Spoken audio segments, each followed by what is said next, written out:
레바논의 공식 인구는 몇 명인가요? 이렇게 물어보면은 모릅니다가 정답이에요. 레바논에서 날 거 아니에요.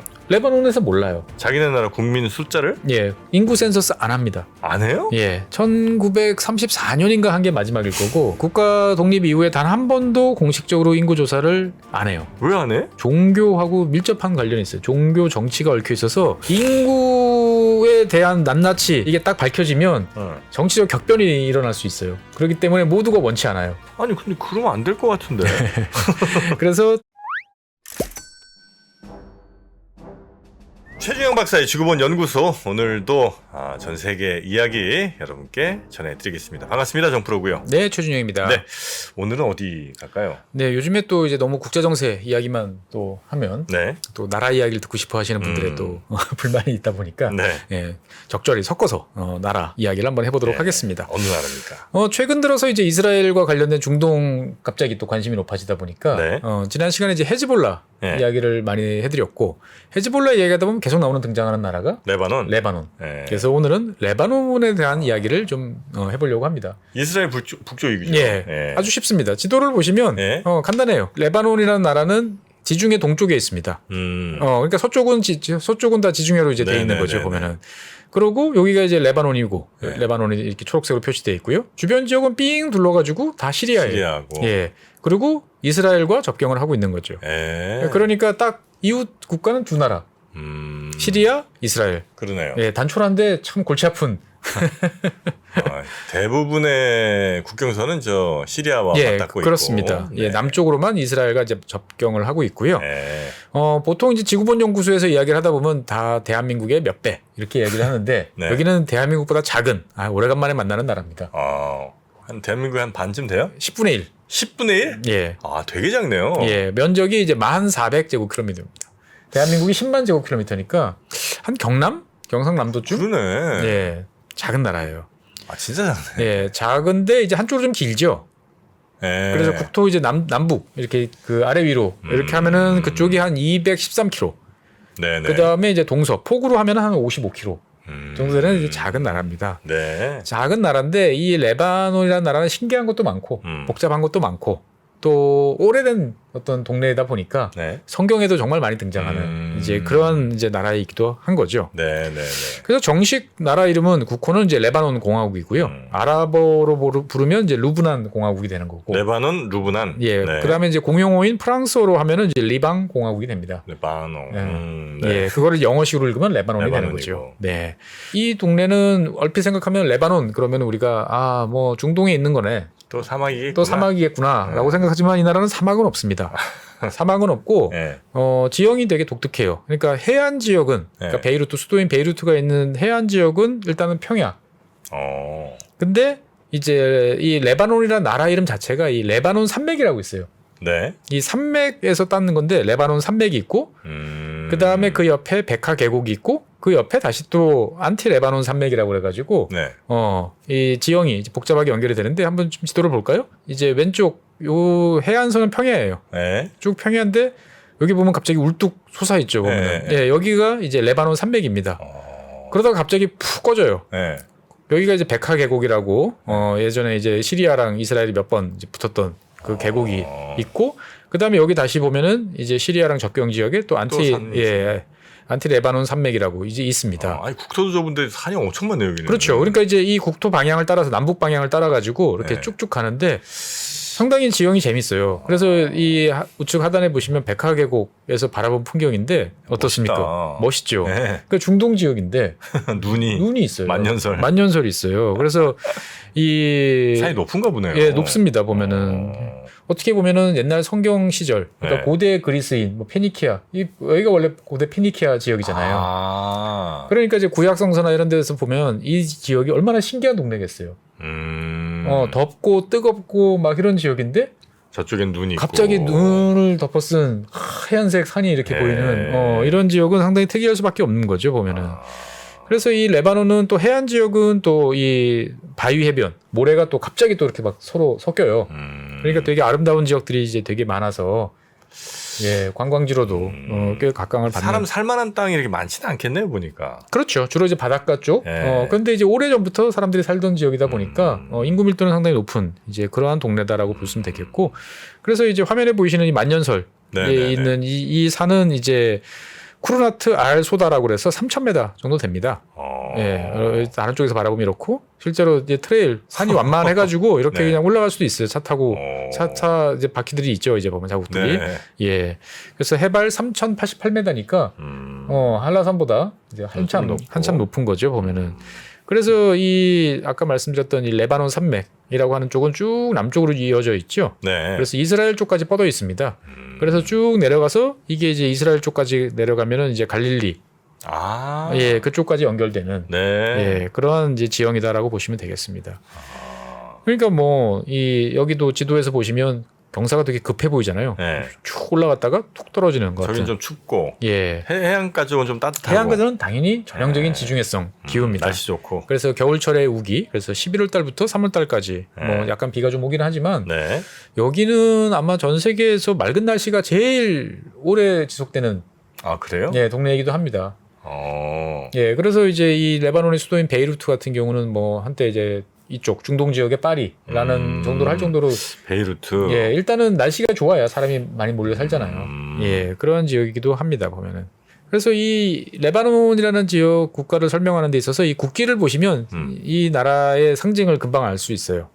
아 나무예요. 나무죠. 이게 저게 뭐냐라고 그러는데 나무입니다. 소나무는 아닌 것 같고. 예, 이게 이제 레바논 삼나무라고 부르는 삼나무. 예, 백향목이라고 이제 부르기도 네. 하는데 이게 이제 뭐 거슬러 올라가면 전설처럼 이제 거슬러 올라가면 이제 아담과 이브가 이제 에덴 동산에서 네. 쫓겨났잖아요. 네. 예, 쫓겨날 때 들고 나온 거 중에 하나가 세 개를 들고 나왔는데 포도, 올리브, 그 다음에 이 삼나무. 아 그래요? 네, 이렇게 아. 이제 들고 나왔다라고 할 정도입니다. 보면은. 그래서 아. 이 삼나무, 레바논 삼나무는 이제 성경 제가 세워본 건 아니지만 성경에서 보면 한 70번, 70번 정도 등장할 정도로 이제 자주 등장을. 아 그래요? 예. 이게 왜 그러냐면 이 중동 지역 잘 생각해 보세요. 다 건조한 지역이잖아요. 메소포타미아도 네, 그렇고 네. 이집트도 그렇고. 그러니까 이 주변 지역에서 나무가 나는 곳이 없어요. 아주 큰 나무. 네. 목재로 쓸만한. 목재로 쓸만한. 네. 근데 레바논에서는 이 레바논 삼나무가 아. 옛날서부터 자생을 하고 온 국토가 다 숲으로 이제 돼 있다 보니까 이 정말 특이한 곳이잖아요. 네네. 그러니까 다 건조하고 사막이고 아. 이런 지역인데 여기는 숲이 있고 그다음에 나무가 좀 크고. 들어가면은 산맥도 있고 눈도 있어. 그러니까 상당히 이제 특이한 동네인 거죠. 그래서 뭐 이 여러 가지 역사적으로 쭉 조사를 해보면 이집트의 피라미드 만들 때부터 네. 여기에 있는 삼나무를 갖다 썼대요? 갖다 썼다. 이집트 나무 날 데가 없잖아요. 뭐 그렇긴 하죠. 하다못해 그 네. 우리가 그 피라미드 만들 때 네. 뭐 이 굴림목으로 쓰려고 아. 해도 밑에 나무가 있어야 될 거 아니에요. 네네네. 이집트에 나무 나는 데가 어디 있어요? 아 그래요? 없잖아요. 그러니까 그 당시부터 지금의 레바논 삼나무를 수입해가지고 네. 이제 쓴 거예요. 보면은. 야 거리가 꽤 될 텐데 어쨌든 뭐 배 타고 이렇게 가면 또 갈 수 그렇죠. 있으니까. 그래서 이제 성경에 나오는 뭐 솔로몬 신전 이거 네. 할 때도 기록이 남아 있어요. 레바논에서 나무를 갖고 왔다. 갖고 왔다라고 돼 있고 그 다음에 이제 이집트에 있는 그 미라 네네. 관 네. 미라가 있고 미라를 이제 쓰고 있는 관이 있잖아요. 이 관이 또 레바논 삼나무로 아, 레바논제예요? 예 레바논에서 나온 거예요. 원산지 레바논. 아 그래요? 예. 어. 그러니까 이제 이런 나무가 있으니까 이 나무라는 것들은 뭐 중동 지역에서는 아주 귀한 존재니까 돈 받고 팔기 좋겠죠. 좀 배 만들 때도 필요하고 집 질 때도 필요하고 그렇죠. 여러모로 필요한 건데. 그래서 원래 이 동네 자리 잡고 살던 네. 이제 페니키아 네. 페니키아 사람들이 동지중해부터 시작해서 이집트까지 아우르는 해상 교역망을 하던 상업 민족이었는데 이 이거 사람들은 나무 팔아서? 그렇죠. 기본적으로 갖고 있던 게 나무예요. 아 하긴 나무가 진짜 중요하지. 뭐 그러니까 배도 만들 수 있고. 연료기도 하고 건설 자재기도 하고. 그렇죠. 예. 그러니까 아주 쏠쏠하게 내가 가지고 있는 것을 네네. 이제 만들어 팔기도 했던 거죠. 레바논 삼나무 같은 경우는 보면은 이제 왼쪽에 보시면 꽤 우람하게 잘 큰 나무인데 네. 상당히 크죠 보면은. 네. 예, 잘 자라면은 높이가 한 40m. 예, 그리고 몸통이 이제 두꺼워요. 한 10m 정도. 그런데 이게 이제 가공도 편리하고, 아 그래요. 예, 가공이 편리하고 단단해요. 그리고 무엇보다도 이제 해충에 잘 견딥니다. 벌레가 안 썰어요. 아. 저희가 관 이런 거 만들기 좋잖아요. 네네네. 그리고 향기도 좋고. 아 그래요? 그다음에 나무를 이렇게 잘라보면 옹이가 없어요. 어. 예, 그래서 이제 가구 하시는 분들이나 아주 이제 눈독 들이는 이제 나무인데 문제는 이게 이집트 피라미드 시절부터 나무를 벤 거잖아요. 네. 그럼 도대체 몇 년부터 벤 거예요? 기원전 3,000년부터 벤 거예요. 아, 그러니까 5,000년 동안 나무를 베다 보니까 네. 원래는 이 레바논 국토, 지금의 레바논 전역이 원래는 다 숲이었는데 네. 지금은 이제 전 국토의 한 10%? 아 그래요. 예, 정도만 남아 있고 오른쪽에 보시는 것처럼 일부 지역 여기 초록색으로 표시되어 있는 이런 이제 보존 지역에만 지금 남아 있는 거죠 보면은. 딴 건 다 베버렸고. 네, 다 베버렸고. 아이고야. 예, 그래서 만약에 지금 레바논 국토가 다 나무로 삼나무로 뒤덮여 있다라고 생각하면 많이 뭔가 달라졌을 것 같은 생각이 드는 거죠. 그래서 레바논 정부도 이제 2010년부터 네네. 이제 주로 이제 미국이죠. 미국의 지원을 받아가지고 네. 이제 이 복원 작업에 나서고 있어요. 그래서 매년 한 200만 그루 정도씩 심어야 되는데 이제 쉽지는 않은 것 같아요. 근데 이제 나무 난 거는 꾸준히 심다 보면 네, 언젠간 또. 되긴 되는데 네. 이제 꾸준히가 중요한 거죠. 네. 네. 요즘 같으면 사실 그게 뭐 나무를 예전만큼 많이 베서 뭘 쓸 필요는 없으니까. 네. 그죠. 뭐 그렇긴 하지만 레바논 삼나무 같이 좋은 나무들은 수요가 여전히. 침을 질질 흘리는 사람들이 많습니다. 아, 보면. 그래요? 네. 또 돈 된다 싶으면 돈 또. 된다 싶으면 그래서 이거를 철저하게 나무 숲을 가꾼다라는 것들은 아, 강력한 국가의 행정력이 수반돼야 돼요. 아 그렇겠네요. 예. 그러니까 우리 60년대 70년대 생각해 보시면 돼요. 산에 올라가는 놈들 다 잡아들이고 아. 불나면 잘라버리고 나무에 산에 가서 뭐 나무에 얼씬도 못할 이제 생각을 만들 정도로 아, 진짜 그 성공했지. 우리나라 굉장히 성공한 편이죠. 그렇죠. 예, 어느 산을 가도 뭐 나무가 빽빽하게 다 있으니까. 그러니까 1980년대 사진만 봐도 예. 우리나라 사진 봐도 민둥산이 많아요. 민둥산까지는 아니지만 지금처럼 푸르지는 않아요. 아, 그러니까 저는 요즘에 가끔 이제 지방에 여행을 가거나 출장 갔을 때 특히 이제 기차 타고 갈 때 그런 생각이 종종 드는데 약간 이제 산이 무서울 때가 있어요. 숲이 너무 짙어져가지고. 예. 그러니까 뭐. 사람은 점점 없어지고. 예. 예. 숲은 점점 이제 커지니까 약간 예전하고는 느낌이 좀 다르더라고요. 사람도 자꾸 다녀야 뭐 길도 유지가 되고 할 텐데 점점 안 다니면 이제 나무들이 결국은 다 그렇죠. 길도 막아버리죠. 예, 뭐 실제로 이제 사람들 떠나고 그러면 옛날에 저 위에 있던 논들은 이미 다 숲으로 바뀌었고 이런 상황이 이제 진전이 되는 거죠. 그러니까 레바논 같은 경우도 어떻게 보면 레바논을 상징하는 이 대표적인 어떻게 보면 정신적 지주이자 역사적인 가장 확실한 이제 심볼이 이제 삼나무 네. 라고 보시면 되겠습니다. 아, 삼나무가 이제 국기의 가운데 딱 자리 그렇죠. 잡고 있고. 나무가 이렇게 있는 별로 없을 우리나라 거예요. 또 별로 없는 것 같아요. 캐나다 정도가 이제 나뭇잎이 딱 있고. 단풍잎이 예. 있고. 예. 그래서 이 레바논은 어떻게 보면 참 오래된 나라다라고 이제 볼 수가 있는데 그 역사가 오래된 만큼 예. 복잡합니다. 아, 이해가 안 되는 복잡한 면들이 참 많아요. 그러니까 크기는 작지만. 네. 이 작다고 단순한 게 아니고 예. 캐나다 같은 나라는 크잖아요. 뭐 크니까 뭐 그래 동네마다 다 달라라고 이야기할 수 있는데 레바논은 작지만 또 다 다릅니다. 그러니까 이게 이 나라 재밌는 면들이 몇 가지 있는데 한번 이야기를 해보죠. 네. 보통 우리가 지구본 연구소에서 어떤 나라 소개할 때 이제 보통 이제 뭐 국기 이런 거 소개하고 난 다음에 빼먹지 않고 소개되는 게 뭐죠? 뭐 인구 같은 건가요? 그렇죠. 예. 뭐 대충 몇 명이 삽니다. 그러면 사람이 많다 적다 예. 뭐 이제 이렇게 나오는데 예. 레바논의 공식 인구는 몇 명인가요? 이렇게 물어보면은 모릅니다가 정답이에요. 레바논에서는 알 거 아니에요. 레바논에서 몰라요.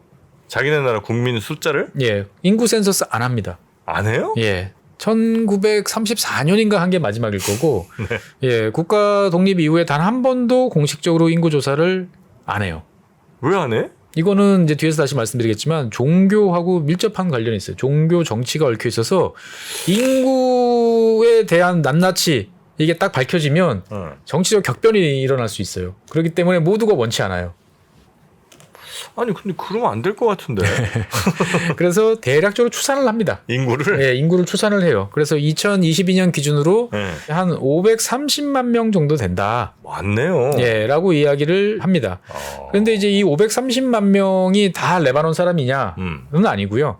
여기에 이제 시리아 난민, 그 다음에 팔레스타인 난민 해가지고 한 150만 명 정도가 이제 더 있어요. 아, 530만 플러스? 예. 실제로 살고 있는 사람들은 그러니까 실제로 그러니까 이 530만 명에 한 400만 명 정도는 이제 레바논 사람들이고 한 130만에서 150만 정도가 난민으로 돼 있는 거죠, 이제. 그래요? 예.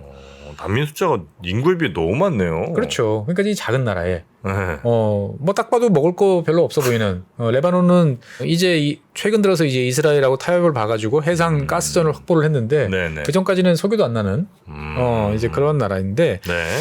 이 레바논이 재밌는 게 뭐냐면 그러면 자체 인구 이 난민들 빼고 나면 한 400만 좀 넘는 나라다라고 생각이 되어지는데 레바논계 인구는 해외에 거주하고 있는 어마무시하게 많습니다. 아 레바논 출신의 혹은 그렇죠. 레바논 혈통의 사람들은 외국에 많아요. 외국에 많아요. 레바논?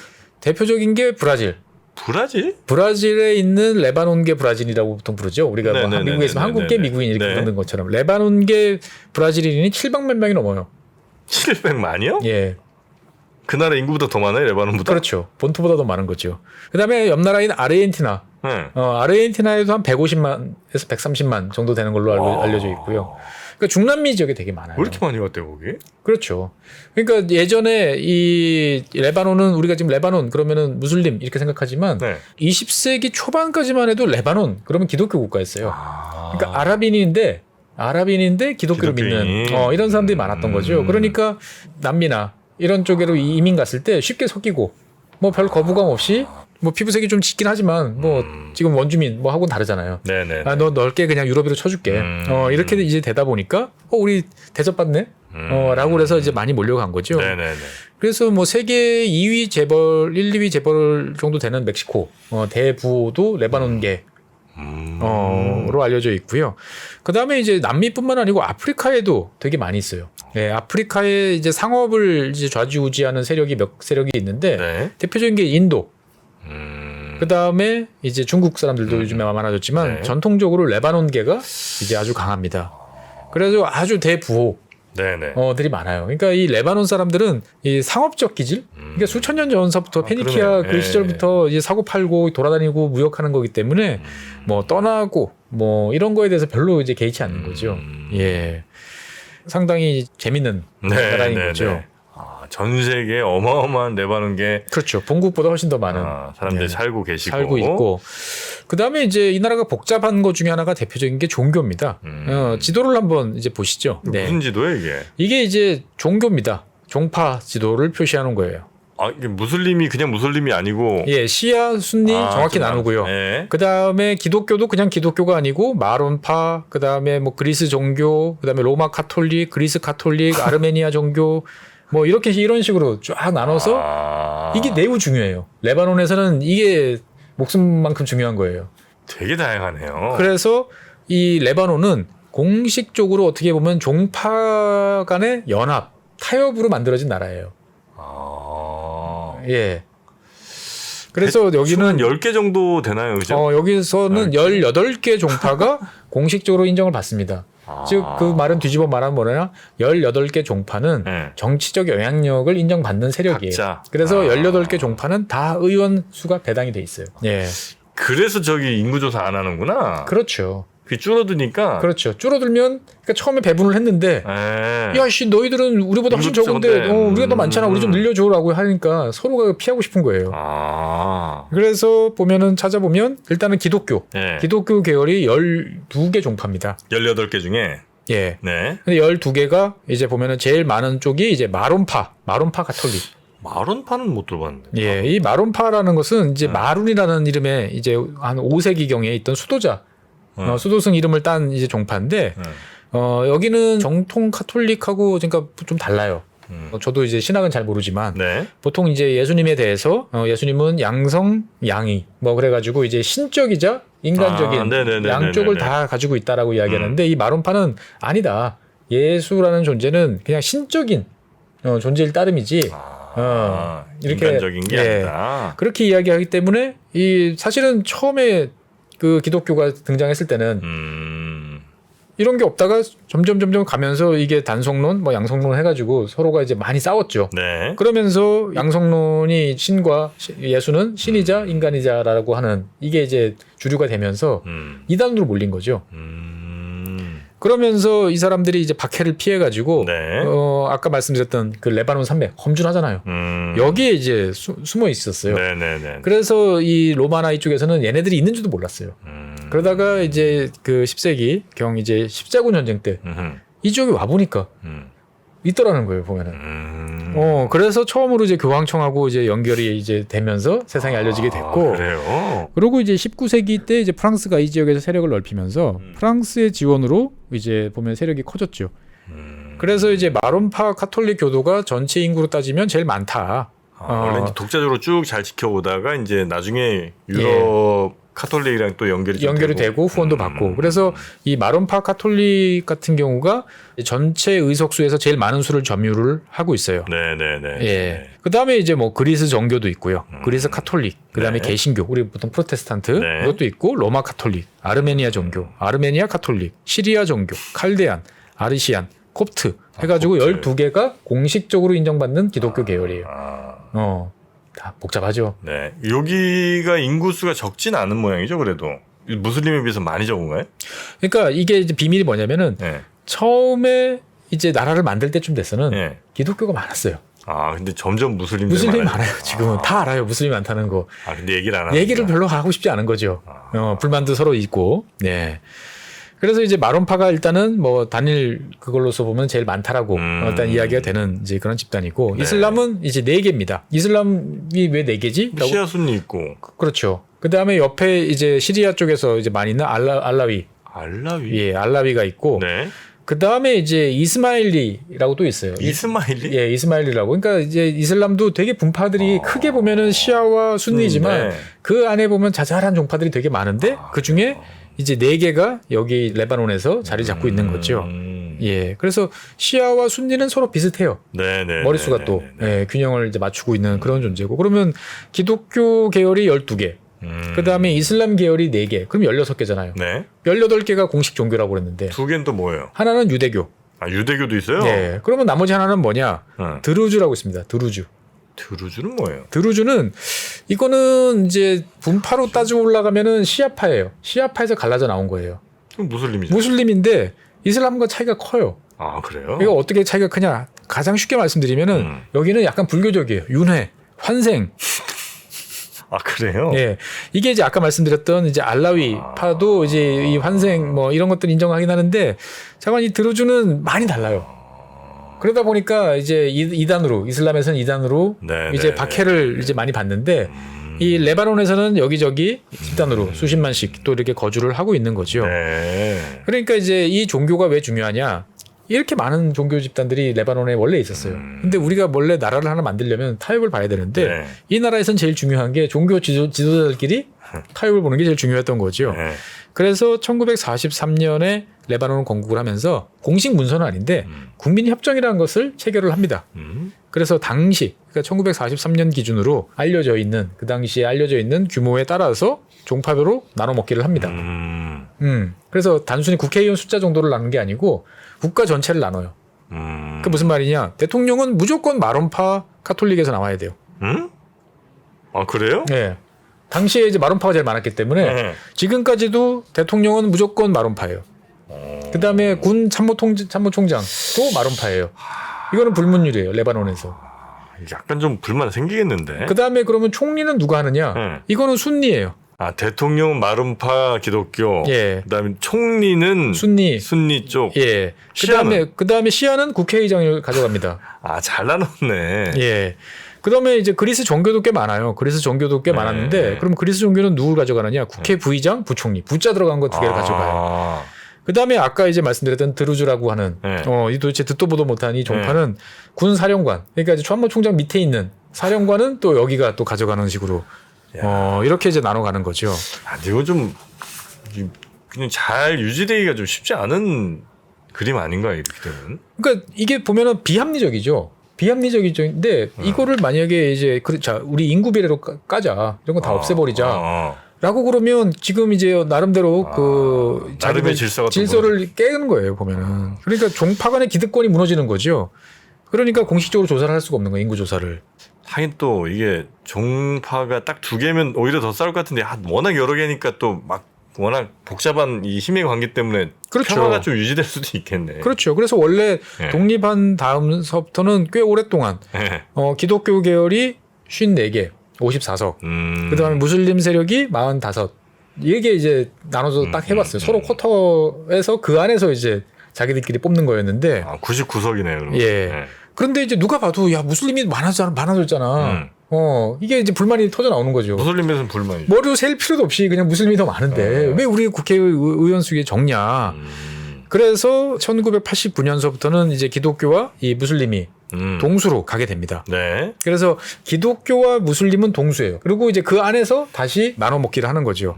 그러니까 이를테면 지금 128석인가? 네. 아마 그럴 텐데 마론파가 34석.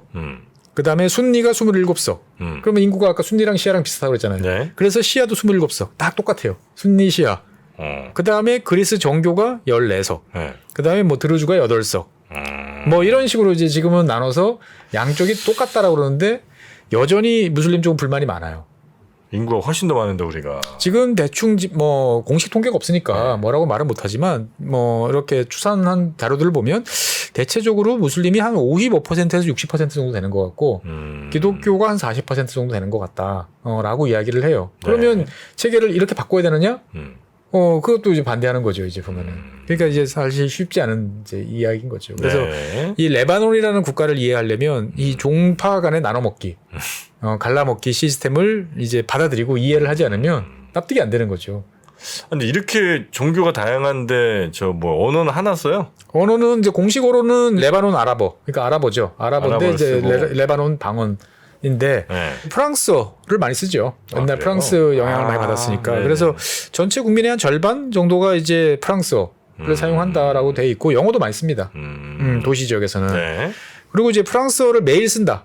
나 일상적으로 그냥 불어를 써라고 하는 사람들도 한 20% 정도인데 주로 이제 기독교 계열에 있는 사람들은 당연히 이 프랑스어 사용 비율이 이제 네. 높은 상황인데 이게 이제 프랑스가 이 지역을 20세기 뭐 이럴 때 이제 위임 통치 1차 세계대전 이후에 하면서 자기의 영향권을 확실하게 잡았는데 그럼 그때부터 프랑스어를 썼냐? 그렇진 않아요. 이 동네는 또 신기하게도 이 오스만 제국 시절부터 이 동네 사람들은 프랑스어를 많이 썼어요.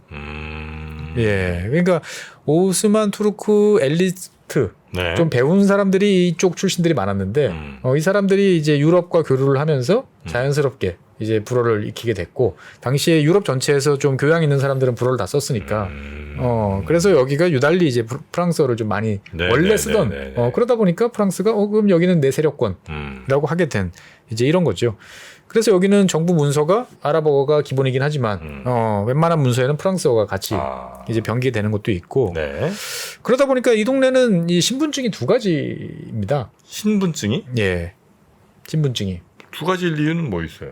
보통 이제 공식적으로 쓰는 이제 하위에라는 게 있어요. 하위에라고 부르는 하위에라고 부르는데 우리로 따지면은 주민등록증 같은 네. 거예요. 여기 보면은 이제 개인 식별번호 있고 그래서 이거 가지고 이제 뭐 이것저것 할 수 있는. 근데 이 하위에에 가장 빠진 건 뭐냐면은 네. 여기에는 이 사람의 종교는 안 써 있어요. 어느 종파인지는. 그래야 되지 않나? 이거는 이제 휴대용하는 네. 이제 여권이랑 이 하위에 같은 데는 이제 네, 종파는 안 써 네, 있죠. 그런데 일상적으로 내가 취업을 한다든지 뭔가 어디 가서 뭐를 할 때 보면 너 종파를 확인해야 될 일이 있어요. 보면은. 너 우리 종파 사람 맞아?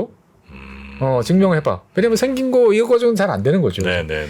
그래서 여기에 맞춰서 이크라즈 카이드라는 별도의 이제 신분증이 또 있어요. 네. 그러니까 이제 신분증이라 그러면은 이제 그 좀 애매한데 이거를 우리로 따지면은 좀 이해하기 쉽게 하려면 아마 호적 정도 생각하시면 될 것 같아요. 그러니까 하위에는 우리 주민등록 등본, 그 다음에 이크라즈 카이드는 이제 호적이라고 생각하시면 돼요. 그래서 여기는 보면 종교, 아버지 고향 뭐 이런 거. 그렇죠. 출생지, 네. 이게 중요하거든요. 네. 결혼. 그러니까 종파와 출생지를 알고, 그 다음에 아버지가 누군지 정도 나오면 서로 금방 확인되는 거죠. 이제 보면은, 너 누구 집 아들이었구나. 뭐, 누구 삼촌, 너희 삼촌 나 알아. 막 이런 식으로 갈 수 있는 거죠. 그래서 네네네. 이 취업 때 이게 주로 이제 활용이 되는 건데, 그러니까 우리로 따지면 호적 등본 같은. 네네네. 예. 그러니까 종파가 되게 중요하다라고 이제 이해를 하시면 되겠습니다. 그럼 여기 이제 그런 사람들로 이제 서로 종교들끼리 이제 나눠 먹고, 네. 그다음에 어쨌든 투표는 해야 될 거 아니에요? 그렇죠. 투표는 합니다. 음. 투표는 하는데 네. 종파가 제일 중요하다 보니까 네. 이 대통령이 있어요. 대통령은 의회에서 뽑습니다. 대통령을 의회에서 뽑아요? 네, 간선제예요. 아, 의원들은 이제 국민들이 투표를 하고 네. 투표를 하는데 되게 복잡해요. 이게 왜냐면은 각 종파별로 쿼터가 정해져 있잖아요. 그러니까. 예. 근데 또 사람들은 다 각 지역별로 나눠져 있잖아요. 예. 그러니까 이게 막 몇 번을 읽어봐야 되는 이해 제도인데 이게 이제 복잡하네. 예, 몇 년 전에 바뀌었어요. 이걸 이제 좀 물갈이를 좀 하려고. 그러니까 물갈이는 되긴 되는데 되게 복잡해요. 그래서 제가 설명을 쉽게 할 수 없어가지고 일단 오늘은 넘어가는데. 여튼 간선제다. 예. 대통령은 간선제. 네. 그래서 대통령은 6년 임기입니다. 6년 임기고 연임이 안 돼요. 네. 연임이 안 되는데 한 번 물러났다가 네. 다시 또 할 수는 있어요. 예. 한번 쉬었다는 가능하지만 예. 일단은 단임제로. 그래서 대통령은 무조건 마론파 기독교인. 네네. 예, 무조건 나오는 거고. 총리는 대통령이 임명합니다. 임명해야 되는데 무조건 순니. 한테 이제 가야 되는 거고. 그러다 보니까 이 나라에서는 과반수 정당이라는 게 있을 수가 없어요. 그렇겠네요. 예, 각 종파별로 다 이미 몫이 정해져 있는 거예요. 네네네. 그러니까 이제 연정이 필수품인 거죠. 무조건 연정을 해야 되는데 네. 그러다 보니까 뭘 하나 하려고 그러면 의사 결정하고 합의하는데 시간이 오래 걸릴 수밖에 없는 거죠. 그렇다고 그래서 또 기독교는 기독교끼리 사이가 좋고 무슬림은 무슬림끼리 사이가 좋냐? 또 안 그래요. 그러니까 또 이 막상 연정을 하다 보면 또 이쪽에 있는 소수파들이 또 이쪽 무슬림 소수 쪽이 또 이 기독교에 붙을 수도 있고, 네. 기독교계 소수가 또 이쪽 무슬림 쪽에 붙을 수도 있고, 여러 가지 이제 전선들이 펼쳐지는 거죠. 보면. 네. 그러다 보니까 이제 크게 두 세력이에요. 이 레바논에서는 시리아랑 사이가 좋아, 나빠로 그냥 정파가 그냥 크게 갈린다 보면 돼요. 네. 그래서 이 친시리아계 같은 경우는 3월 8일 동맹이라고 부릅니다. 3월 8일? 예. 뭐예요? 자고 이렇게 불러요. 네. 그 다음에 난 시리아 싫어. 그러면 여기는 3월 14일 동맹이라 부르는 전선이 있어요. 여기에 따라서 난 시리아와 관계를 어떻게 생각하냐에 따라서 이렇게 정파가 이제 나눠지는. 그래서 헤즈볼라 같은 경우는 당연히 친시리아계 뭐 3월 8일 동맹에 이제 포함되어 있는 정파인 거죠. 보면. 네. 그러니까 시리아와 친하냐 아니냐로 그렇죠. 크게 이제 정파를 나뉜다. 예. 그래서 다음 시간에 다시 말씀드리겠지만 시리아 같은 경우는 이 레바논이라는 나라는 그냥 자기네 영토라고 생각해요. 시리아는? 예. 특별한 관계지 이거 별도 나라 아니야. 그래서 아마 대사관이 없을 거예요. 그래요? 예. 레바논은 설마 안 그렇겠죠? 그러니까 기분이 나쁜 거죠. 레바논 입장에서 봤을 때는. 우리가 무슨 너희들 뭐 종주국이야? 속국이야? 뭐 이제 이런 건데 시리아는 그건 니들 마음이고 우리는 니들 그렇게 생각해. 니네 까불어라. 어차피 우리나라인데 뭐 이런 느낌. 그런 느낌인 거죠. 그러니까 이제 시리아 내전 때문에 그렇지 그 전까지는 거의 뭐 레바논은 시리아 영향이 되게 컸다 이렇게 보시면 되겠고요. 네. 그래서 여기는 이제 프랑스 영향을 꽤 많이 받다 보니까 뭐 기본적으로는 사법제도 같은 경우도 프랑스 뭐 그래서 삼심제 네. 돼 있는데 그거와 별도로 헌법재판소 그다음에 뭐 최고 행정재판소 이렇게 따로 있어요. 그런데 이제 이게 문제는 뭐냐? 이런 이제 법원들은 일반적인 뭐 우리가 형사 사건 뭐 이런 것들은 여기서 해요. 네. 사망의 확인. 그다음에 그러면 유산을 나눠줘야 되잖아요. 상속. 네. 그다음에 결혼. 혼인에 관한 뭐 이런 거 같은 경우도 사실은 우리가 법원에 가서 할 때가 많잖아요. 보면은. 할 일이 좀 있죠. 예, 이거는 각 종파별로 종교 법원들이 따로 있어로 이 많은 종파들이 18개 종파별로 있는 종교 법원에 가서 해결을 해야 돼요. 아니 그 종교별로 이렇게 가르침들이 있으실 테니까. 그렇죠. 다 룰이 다르잖아요. 뭐 아빠가 죽으면 이를테면 부모님이 돌아가시면 재산을 뭐 첫째가 몰빵하는 이런 데도 있을 수 있고, 아니면 막내한테 오히려 많이 갈 때도 있고, 아니면 균등할 때도 있고, 뭐 여러 가지 또 이 지역마다 또 다르잖아요. 어디 또 뭐 이혼 안 되는 종파 있을 거고. 예, 뭐 개종 그러니까 이게 복잡하잖아요. 그러니까 이런 종파에 관한 사항들은 그러니까 종파라는 게 단순히 내가 신을 믿고 문제가 아니고 현실하고 맞닿아 있단 말이죠. 출생, 그 다음에 뭐 사망, 상속, 유산 뭐 이런 것들이 있기 때문에 개별 종교 법원들이 다 존재를 이제 한다. 네. 그리고 재밌는 거는 뭐냐? 의석수를 확보한 정당 18개 종파겠죠. 이 종파들은 판사들도 할당량이 있어요. 판사도 종파에서 배분을 해야 돼요. 그러다 보니까 특정 종파가 결탁이 된 부패 사건들이 미일비재하게 벌어지는데 그렇겠네요. 이게 척결이 안 돼요. 그러니까 이 프랑스식 사법제도다 보니까 판사가 수사권을 가지고 있는 거죠. 큰 틀에서 보면 나폴레옹 판사라고 보통 부르는데 프랑스식 제도에서는 아주 특별한 경우에는 판사가 검사 역할까지 같이 겸해해요. 이런 수사 좀 해봐라 뭐 이런 식으로. 자기가 수사를 막 진두지휘 할 수 있어요.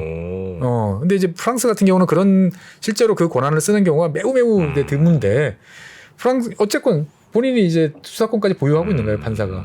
그러다 보니까 이 레바논에서 막 여러 가지 부패 사건들이 많이 벌어집니다. 뭐 이를테면 국가에서 큰 돈 들여서 발전소를 지어놨는데 이상한 기름을 지어놔서 다 망가졌어. 누가 이 저질 기름 놨었어. 대충 지피는 사람은 있는데 수사가 안 돼. 네. 흐지부지돼. 네네. 뭐 이런 거죠 이제 보면은. 뭐 하나 이렇게 좀 나라가 쫙 어느 방향으로 가기가 매우 어렵겠네요 여기는.